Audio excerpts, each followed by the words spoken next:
Welcome to the Membership Guys podcast. Kick-ass advice and tips for membership site owners. Welcome to episode 162 of the Membership Guys podcast. I'm your host, Mike Morrison. This is the only show that delivers proven practical tips and advice on growing a successful membership website each and every week right into your ears. If you are new to the show, what I want you to do is go ahead and hit that subscribe button on your podcast app to make sure that you don't miss a single episode. And if you're a long-term listener, you know that I love you. Thank you so much for sticking with us. Thanks for listening and for all of your support. I truly appreciate each and every one of you.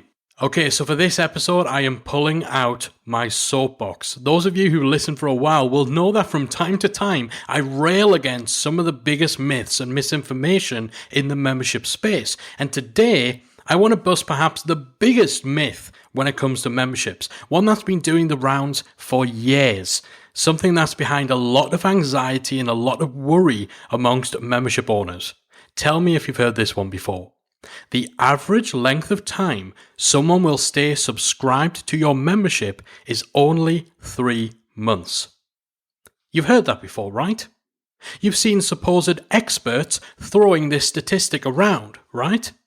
I'm sure you have. Well, here's the truth. That 3-month average subscription length, it's nonsense. Utter nonsense. So in today's episode, I want to take a quick look at where that whole 3-month thing came from in the first place and why this myth has persisted. But more importantly, I'm not just going to bust that myth, I'm going to correct it. We're going to talk about the idea of average subscription lengths for memberships, and we're going to look at whether or not there actually is an industry average. Sound good? Okay, let's do this. So, where did this myth of the 3-month average member subscription length come from? And if it's so inaccurate, why has it persisted for all of these years? Well, here are 2 things you'll notice about people who repeatedly bang that 3-month drum. They repeatedly make that claim that people will only stay subscribed on average for 3 months in your membership. First of all, they usually don't have a source for that 3-month figure. And even if they do cite a source, usually when you look at it, it's just another person making the same claim without an actual, credible, verifiable source to back it up. And secondly, quite often you'll notice that these people have something to sell you that promises to combat the 3-month problem. Now, at best, this means that people are keeping this myth alive simply because there are no good statistics about the typical membership site. There are no industry averages. And so all they can find when they're writing articles about memberships, recording podcasts, is just somebody who seems credible saying that the average retention is 3 months. So at best, this myth is kept alive just because there's no good alternative statistics in the membership industry. But at worst, people are keeping this myth alive because they directly profit from getting their audience, their customers, to panic over the possibility that they'll set up a membership site and it will perform so poorly.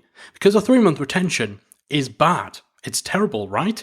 If you're thinking that that's the standard, that's the average, then of course it's going to make you panic. It's going to make you seek out a solution that will help you avoid similar sort of underperformance. And unfortunately, you have people out there taking advantage of that. Snake oil salesmen who want you to be scared that all of your hard work is going to go to waste because no matter how many members you attract, they won't stay long enough for your business to actually be viable. And of course, when you then buy their product, you buy their course, you follow their advice, and then suddenly, wow, your member retention is better than just the 3-month stat that they give you, then you think they're a genius, right? But they're not. 3-month average member length would be 33% churn, which is absolutely ludicrous. Do you want to know where the whole 3-month thing comes from? In my research, the earliest mentions of that 3-month figure for average subscriber retention were all in reference to the online pornography industry. That stat comes from porn websites.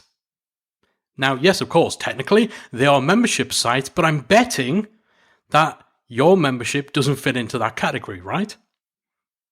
But even then, there was no source quoted. There was no industry research. There was no data compiled that this 3-month thing came from. It's pure anecdotal stuff that had its roots with online porn sites and has somehow been morphed into a widely accepted figure for the type of memberships we talk about here on this podcast. Memberships that are typically e-learning and community-based. But the truth is that memberships, those type of memberships, honestly, it's a bit of a cottage industry. People aren't running the sort of memberships we're discussing on this show here at such a massive scale that there's some centralized database of industry stats. There is no source of data on the average membership site. Now, sometimes the people you see throwing this 3-month figure around are people who are involved with membership plugins. Perhaps they developed a WordPress membership plugin, or maybe that's what they used to do and they moved on to something else. But the thing is, WordPress membership plugins don't send usage data or statistics back to the developer for everyone who's using them. So just because someone's built a membership plugin doesn't mean that they have any idea on the number of members that their users of that plugin are getting, beyond the occasional glimpse if they're in there logging into their customers' websites providing tech support. When you're doing that, maybe you might take a sneaky little count of how many members they've got. But again, this data just isn't available. And having a WordPress membership plugin or a business that sells a WordPress membership plugin doesn't mean that you have all of these statistics. Again, anything is going to be purely anecdotal. So with all of this being said, hopefully you guys are going to agree with me that we can call BS on the whole 3-month average subscription length thing, right? It's a stat that comes from porn. It's a stat where there's literally not a single credible data source that can be found or cited to back it up. It's something that is typically only quoted and only passed around and bandied around by snake oil salesman internet marketing types with a product to sell. And it just doesn't make sense. Of course, the industry average churn rate isn't 33 to 34%. Nobody would be running memberships if that was the case. So let's agree that we can call BS on the whole 3-month average subscription length, right? But if it's not 3 months, what is it? Well, as we've said before, there isn't some sort of central statistics service that compiles this information and this data across the entire membership industry. There is no census. There is no yearly audit. Have you been asked what your average subscription rate is, what your average member subscription length is? Probably not. So with this in mind, there's always going to be a little bit of an anecdotal element to any discussion of a quote-unquote industry average. The truth is, there is no industry average. However, there are some places you can go that have data available that help to give a better picture of the sort of ballpark we're looking at if we want to find that sweet spot in terms of average member subscription length.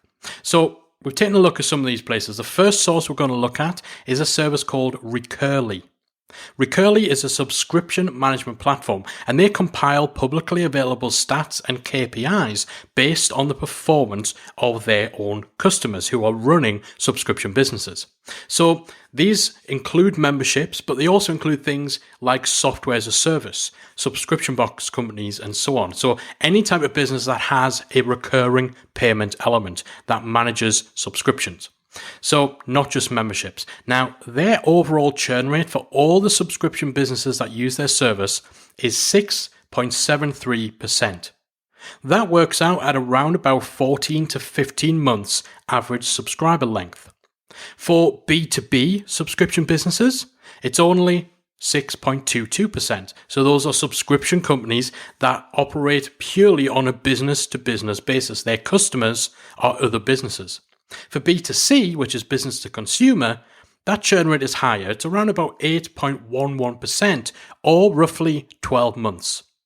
Now, Recurly actually break their stats down further by the type of subscription business. One of the categories that they provide stats for is education-based subscription companies. So it's fair to say that this likely encompasses the types of memberships that we talk about here on this show. Now, when we look just as that educational category, when we narrow it down, these types of subscriptions have a higher churn rate. On average, it's around about 10.52% or 9.5 months. For B2B, it's much lower, 6.21% or 16 months. For B2C, 10.75 or 9 months. Okay, so that's all from Recurly.com. Again, they don't deal exclusively in memberships, but we've crunched things down into the category of stats that actually most closely applies to the membership model. So let's take a look at another source. This time we're using a source called Baremetrics, which is an analytics platform for subscription businesses. They too have public stats available that are based on their users' business performance. Unlike Recurly, there's no way to narrow this down by industry, but they do have an interesting breakdown by price bracket that's certainly worth a look. So for most memberships that we see, you're generally looking around $25 to $50 a month in terms of the price range of the typical membership we deal with. So according to Baremetrics, subscriptions at that price range, $25 to $50 a month, on average, they have a churn rate of 8.7%. That's a subscription length, an average member subscription length of 11.5 months.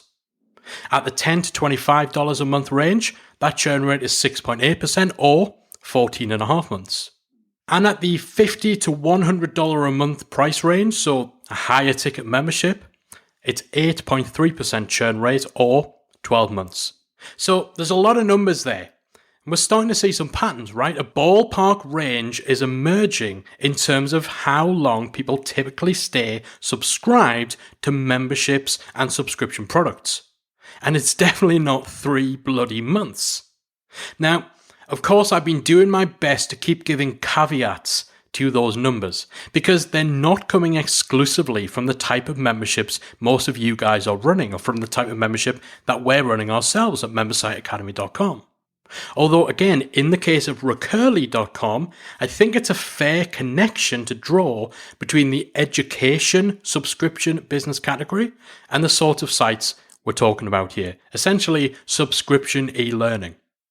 But to add some more membership-specific data into the mix, a year or so ago we conducted a survey of our own, where we surveyed several hundred membership site owners, and when we crunched those numbers, the average reported subscription length was around about 9 months. So again, this lines up a hell of a lot closer to what data from those two other sources is telling us.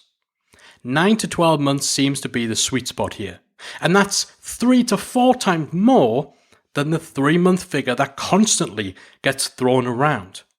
And as we've hopefully demonstrated, the industry that you're in, whether you're B2B or B2C, the price that you're charging, and so on, all of these things move the needle in terms of what you can expect for average membership length. But as we said before, there is no industry average figure for online memberships. The industry simply just isn't big enough, and there's no centralized statistic service that gets this data for us. There is no industry average, but if there were, you can be damn sure that it's not 3 months. But at the end of the day, none of this matters. Your piano teaching membership is not being graded on how well you perform compared to someone else's knitting patterns membership. You don't get a sticker or a prize for hanging on to your members 1 month longer than other memberships in your niche do. The only average that matters, the only numbers you need to compete with are your own. So stop worrying too much about industry averages. Stop listening to those self-proclaimed gurus who try and panic you into buying their product by telling you that if you don't, then people are going to leave after 3 months. Hopefully, today's episode has helped erase any of that and ease any panic that you might have about the viability of the membership model that the whole 3-month average can create for some people. And I hope that I've helped steer you away from anyone trying to sell you an overpriced course that is predicated on facilitating that myth. Alright, soapbox getting pushed away. Again, the point of this episode isn't to give you a definitive industry average. Hopefully I've explained why such a thing does not and cannot exist for the particular type of memberships that we're talking about here.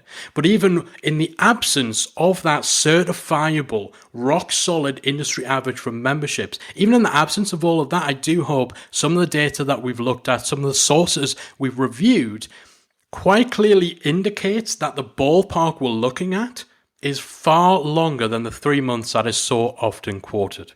That's it from me for this week. I really do hope you found this episode interesting, useful, entertaining. I don't know. Let me know what you thought. Let me know if today's episode has helped give you some clarity or even hopefully remove some of the anxiety that can kick in when you think that you're fighting against such a high potential member turnover. I'd love to hear from you guys. Give me a shout on social. If you're on Twitter, I am at Membership Guys. If you're on Facebook, make sure you're part of our free Facebook group. Just type Membership Mastermind into the Facebook search bar. That'll take you to our group. We've got about 9,000 membership site owners in there right now. We're helping each other out, answering questions, supporting each other, and I'd love to hear from you inside that group what you thought about today's episode. That's it from me. Be sure to check in next week with the Membership Guys podcast for another weekly dose of proven practical membership tips and advice. If you've enjoyed today's episode of the Membership Guys podcast, we invite you to check out the membersiteacademy.com. The Member Site Academy is the essential resource for anyone at any stage of starting, growing, and running a membership website. So whether you're still figuring out what your idea is going to be, or whether your website is already up and running and you're just looking for ways to grow it and attract new members, then the Member Site Academy can help you to get to the next level. With our extensive course library, monthly training, exclusive member-only discounts, perks and tools, and a supportive, active community to help you along the way with feedback, encouragement and advice, the Member Site Academy is the perfect place to be for anyone looking to start, manage and grow a successful membership website. So check it out at membersiteacademy.com.